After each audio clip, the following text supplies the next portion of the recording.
2025-ci il başlayandan ancaq müharibələrdən, çevrilişlərdən, dünyada baş verən təbii fəlakətlərdən danışırıq. Amma indi sizə 2025-ci ilin bəlkə də ən gözəl xəbərini çatdıracağım.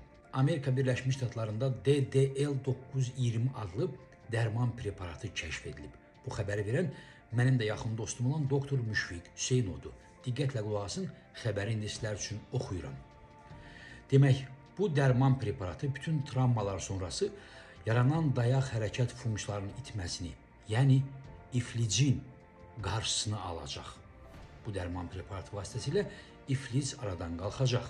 Üstəlik, bütün testlər bitib və məlum olub ki, artıq ağır əməliyyatlar sonrası məcbur olan, uzun illər davam edən və çox baha başa gələn fizioterapik prosedurlara ehtiyac qalmayacaq. Yəni bu dərman aparatı DDL-920 bütün bunları əvəz eləyəcək.